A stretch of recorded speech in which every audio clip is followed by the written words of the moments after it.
sir, ayan. Yun, 8.1. Ay, 8 po ito. Ito yung right of way niya.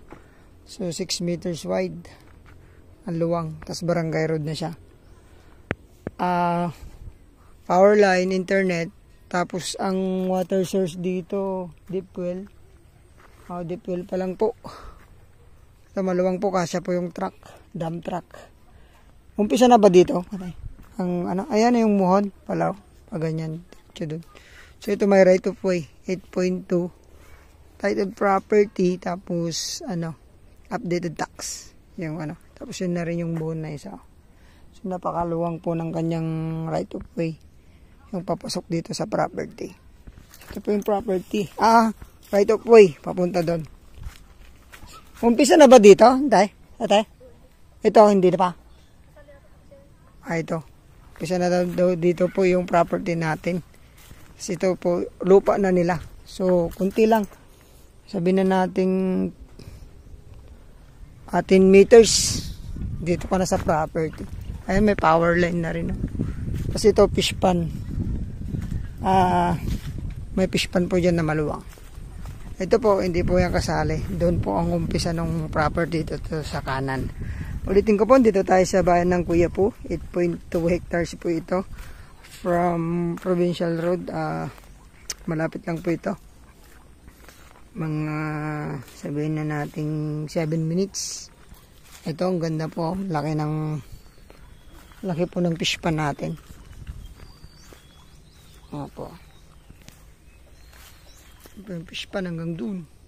Tapos kasama hanggang po yung boundary natin sa may mangga. Hanggang dun po yung property natin, napakaluwang. Tapos may mga mangga na rin po ito. Ito yung right of way, pasok po yung ating 4 wheels dito, konting linis lamang. Tapos from town proper ng Umingan, ay ng Talugto, ay ng Kuya po, nasa 15 minutes drive. Ayan, from Tiplex naman po, saglit lang po ito, mga sabihin na nating 10 to 12 minutes. Ayan, nandito na po sa property. Maganda to gawing farm. May mga fruit bearing po na iba. Ito na po yung umpisa ng property dito. Pag ganun.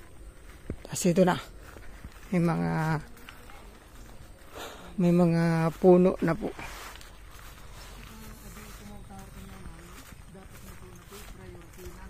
Ito. Well, sira naman na to. Kasama, diretso tayo dito. Ito, hanggang dyan, bro. Kasama lahat to. Lahat na yan. Marami pong may chiko. Isang fish pan.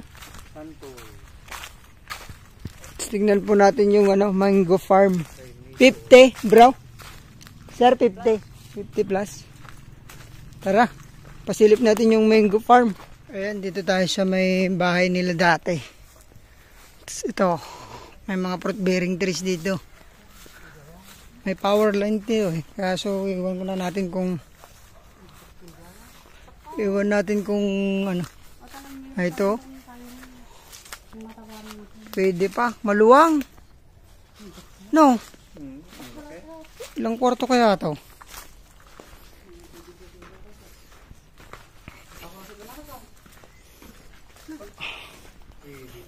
Pwede pa?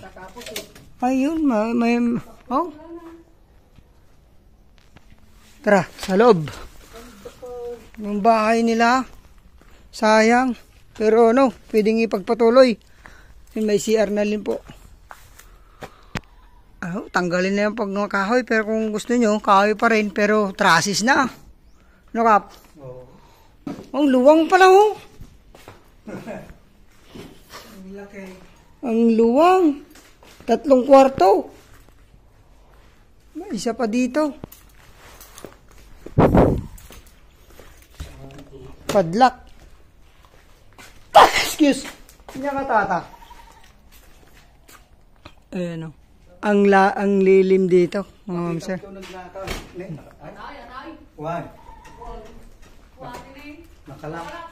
Nyata kwarto? Ito pala At ang palang nito na dyan, nagkakaw ng lakasan na yun. Ay, 4 na kwarto. Ay, talog tayo din nga. Uy, sir. Ang luwang. 4 na kwarto, sir, ma'am. Tapos may CR na rin. Yan o. Lilinisin na lang. Yung bahay, yung luwang. Oh. Ganda. Ang dami pang medyo masukal lang ano. Ang daming ano. Tagalog na to, Kap. Bule. Bule. Ay, hindi ko na naipakita yung dating bahay ng ano. May bahay dati po dyan. Papakita ko mamaya. Bule. Silag. Sa ano. Ilocano. Ginagawang tuba. Pangdingding sa mga kambing. Bahay ng kambing. Ay, ito yung rice land. Isang ano lang ano. Isang taniman lang, sir. Boundary doon sa may bahay. Sa may saging. Ay, banda rito. May banda rito po yung boundary dyan. May overlooking pa pala. Tapos ito naman, tiha.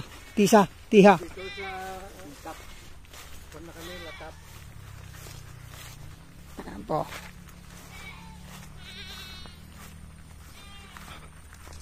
Ito yung tatamnan ng ano, palay. So yung mas tamnan nito pwede? Pwedeng ano, gawing kulungan ng kambing tsaka mga baka. Tapos ito naman yung mga mango farm nila. Restricted, Buseng? Mamaya tapusin lang namin to.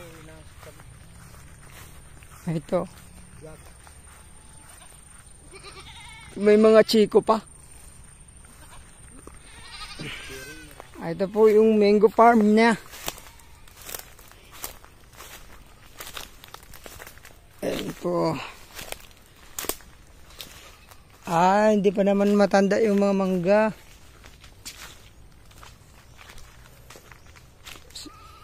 Ano, dito mga mangga na, bro. Nalaway, oh. 8.2.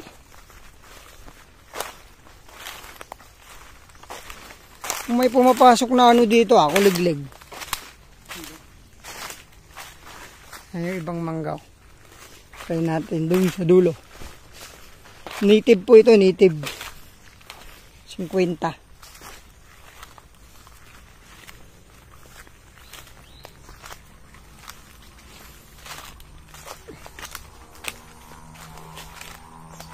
Hanggang na, Jepay? Hanggang doon pa. Ate, alam ba niya ito ni? Atin ito po ito tapos niya. Malasin ito. Oo, yun pala yung boundary, yung may tanim na ano.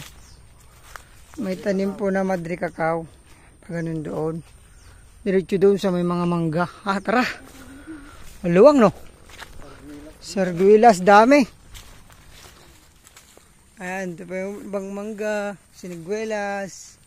Tapos yung mga berries na ano, wild. Pagkain po ng mga ibon. Ang ganda pala magpatay ng bahay dito. Tanaw agad ang mountain. Tapos mayroon pong ano dyan, kuryente. Buntis tong baka. Mayroon ding duhat. Ay, mabait kami, huwag mo kaming habulin. Lapayag ka, Maut.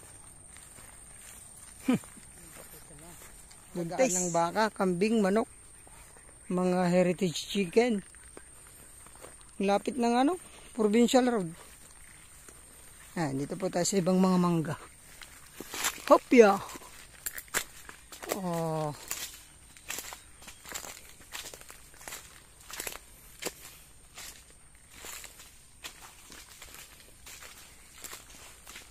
Madali lang linisin dito sa silong.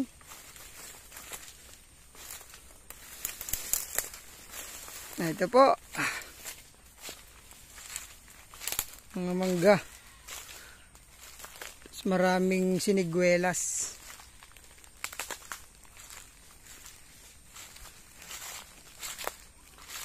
Ayan na yung boundary. Ay, yung alad na, sir. Ang ganito. Tapos agkastan. Pwede pa itik ang kan ni doktor. Ay, doon pa. Abatan nyo kaya? Yeah. Kamang kan ni doktor. Doktora. Ayan. Sumayura. Kapulis pa rin ka. Mga pula? Ay, kamang kan namin na. Ila ko na. Ila ko na. Abayan. Ayan po. Ito yung ano, minggahan. Banda Japan. Sir. Diyan yun. Ay, din yung dagit na dyan. Ay, ito.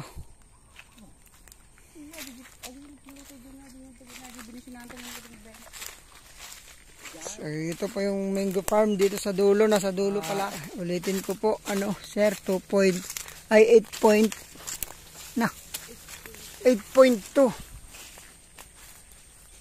hectares. Yan po, kasama po pa yung mga yan.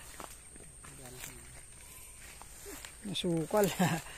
Mga ngati-ngati na naman ng paa nito.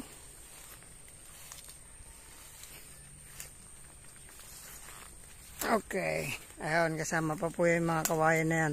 Kawayan na, sir. Ito po, magandang gawing ano. Magandang gawing farm talaga. Tapos magdagdag tayo ng mga kalamansi. Pwede ding mag-alaga dito ng mga manok panabong. Tapos, ayun, kambing, baka, manok. Pwede dito. Ayan po hanggang dun.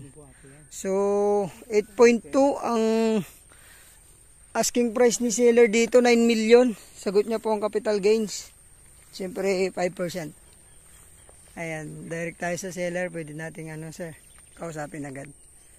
Ayan po, maraming salamat po, sir. God bless po sa inyo.